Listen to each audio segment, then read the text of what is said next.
Today I'm talking about the star Wormwood hitting the earth, what the book of Revelation says, and I'm interviewing Dr. Tom Horn, who has written the book The Messenger, and it is about wormwood hitting the earth potentially in 2029, and he'll be giving you the details on that. And I'll also be answering your questions such as, what about all the recent UFO sightings? What does that mean? I'm Jimmy Evans. Welcome to the Tipping Point Show.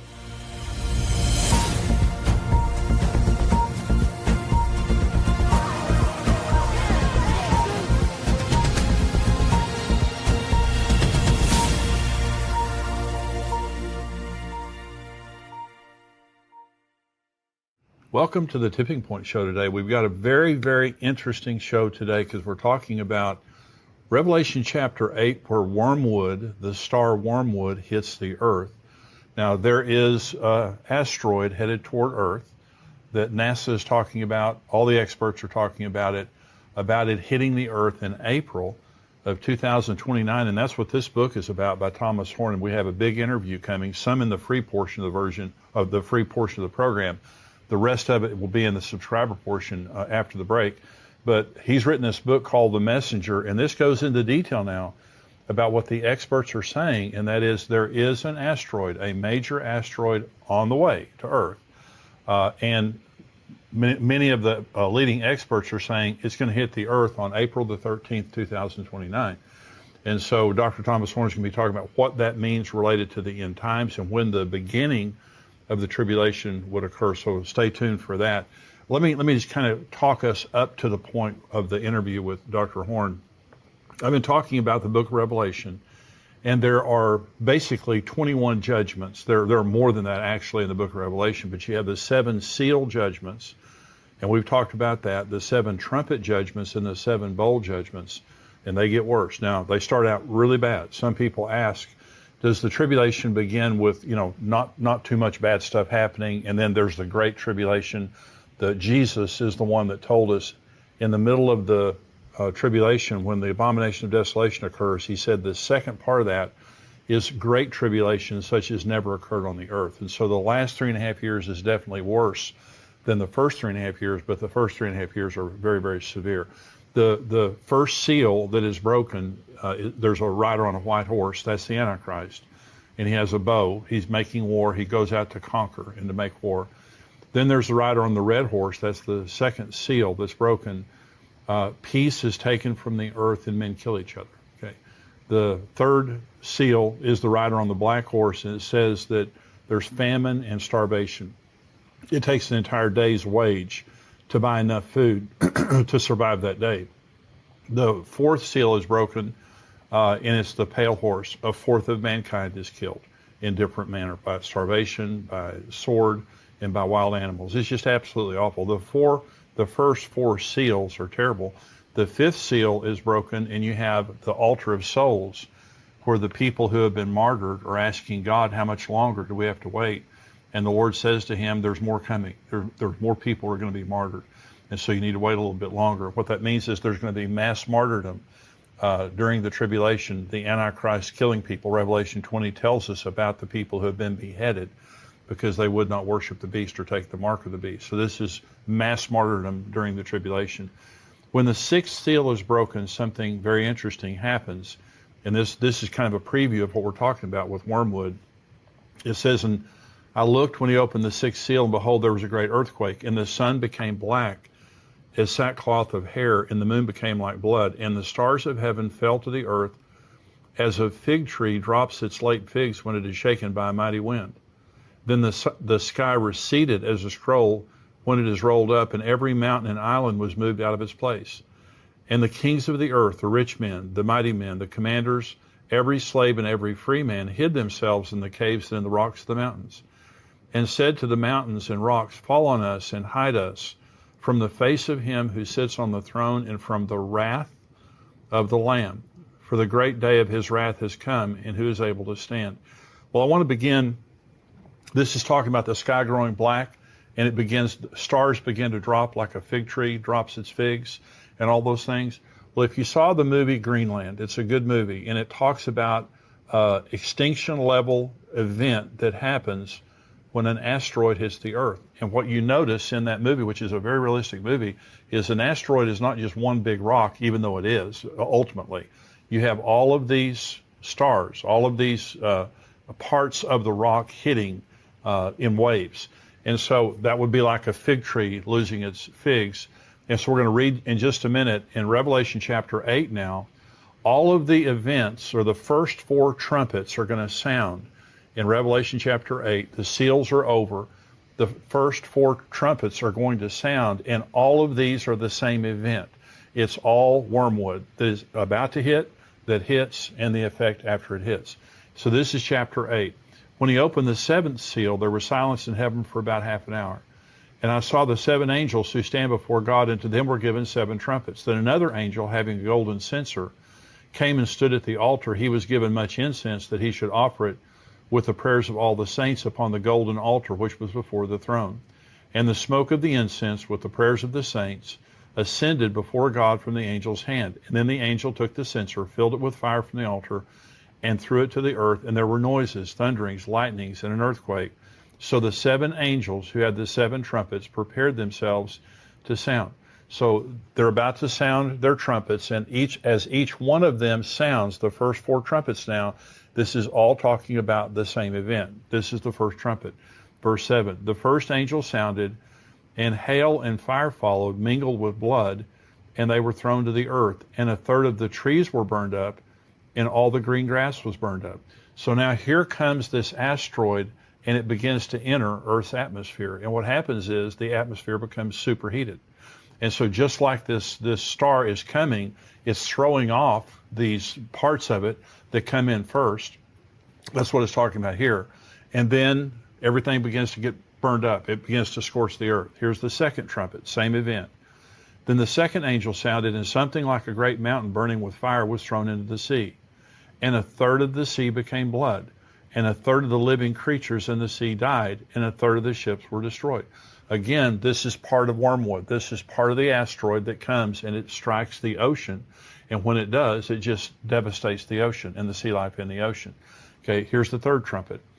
Then the third angel sounded, and a great star fell from heaven, burning like a torch, and it fell on a third of the rivers and a third of the springs of water. The name of the star is Wormwood. A third of the waters became wormwood, and many men died from the water because it was bitter. Now you notice that this is affecting a third of the earth. That's a massive amount of geography that this is covering, both in the sea and on the land, and it's making the waters poisoned so that people die when they drink the waters. And now later in Revelation 16, all sea life dies, and all of the waters of the earth are either poisoned or become blood. So the judgment upon the waters is one of the great judgments now. But what you'll notice now in the trumpet judgments, and also or the seal judgments and the trumpet judgments, is it's partial. It's a fourth, it's a third, it's partial. When you get to the bowl judgments of later on in the book of Revelation, it's total. Everyone's affected by those judgments. And so this is the fourth trumpet. Then the fourth angel sounded, and a third of the sun was struck, a third of the moon, a third of the stars, so that a third of them were darkened. A third of the day did not shine, and likewise the night. And I looked, and I heard an angel flying through the midst of heaven, saying with a loud voice, Woe, woe, woe to the inhabitants of the earth, because the remaining blast of the trumpet of the 3 angels are about to sound. Let me go back now to the 6th seal and read you what I read you earlier. I looked when he opened the 6th seal, and behold, there was a great earthquake, and the sun became black as sackcloth of hair, and the moon became like blood. And the stars of heaven fell to the earth as a fig tree drops its late figs when it is shaken by a mighty wind. So both in the 6th seal and also here at the 4th trumpet, we're told that the sky grows black. That's exactly what happens when a meteor or an asteroid hits the earth. That magnitude of an asteroid, it throws up all the dust. There's all like Mount St. Helens or something like that. All this dust is thrown up into the atmosphere, and it becomes very dark or black. And so these judgments are describing one event. An asteroid is coming. It begins to superheat the earth, burn up all the green grass, all of that. Then it throws off a part of itself in the ocean. Then it hits the earth, and then the sky grows black. So the judgment of wormwood is a severe judgment that causes great death, great harm.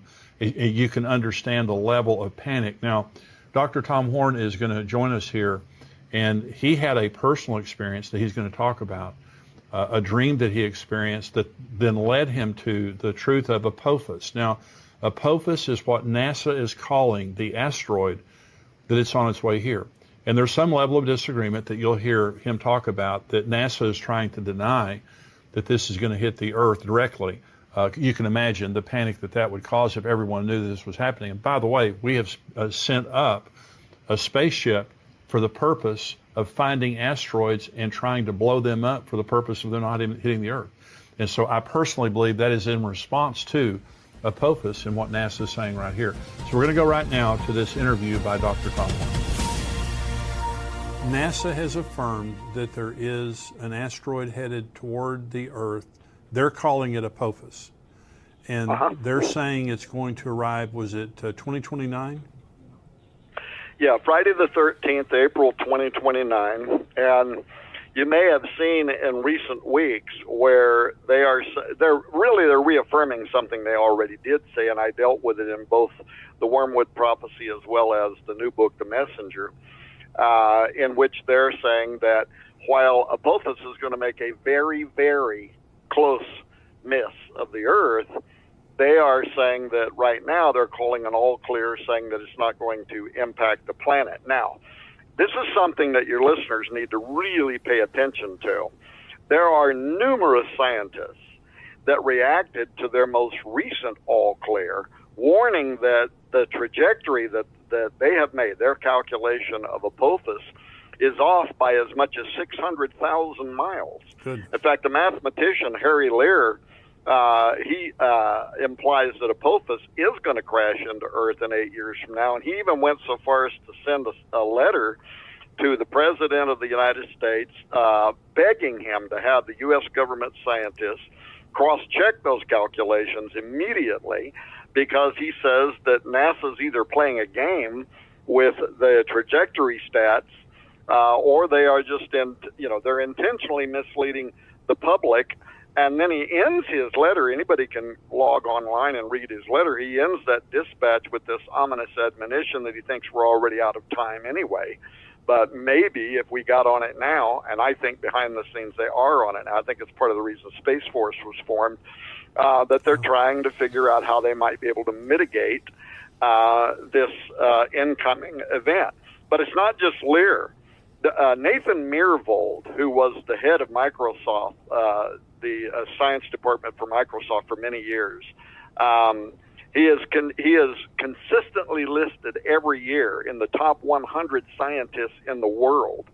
And he recently wrote a peer-reviewed paper that I referred to in the books called An Empirical Examination of Wise, Neo-Wise Asteroid Analysis and Results, in which he not only refutes a lot of the data from NASA, he charges them outright with deliberately misreporting threats by these near-Earth objects and of behaving extremely deceptively with deliberate scientific misconduct. So in other words, he is saying this wasn't an accident on part. They are going out of their way to intentionally cover up very real, potentially imminent space threats, including Apophis.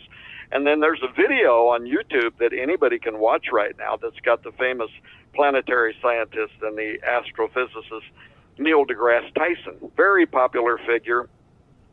And he says that on April 13, 2029, I'll quote, this is from the YouTube video, this is a quote, Apophis will come so close to Earth that it will dip below our orbiting communication satellites. It will be the largest, closest thing we have ever observed to come by Earth. The orbit we have for it now is uncertain because these things are hard to measure and hard to get an exact distance for, so we cannot tell you exactly what that trajectory will be. So, and this was the same thing that the astronomer from the Pentagon told me.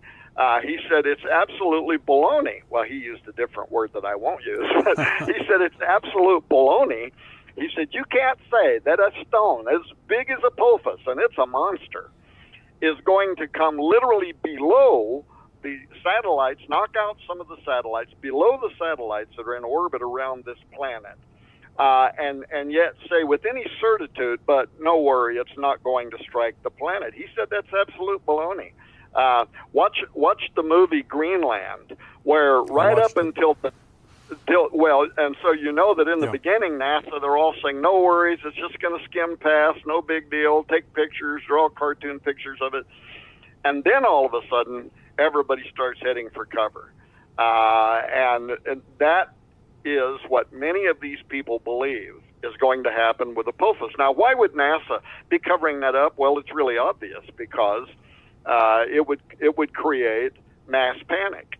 And maybe meanwhile, they might come up with some way to mitigate the incoming of that asteroid. They're sending a spaceship up right now to blast an asteroid. They are.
Yeah.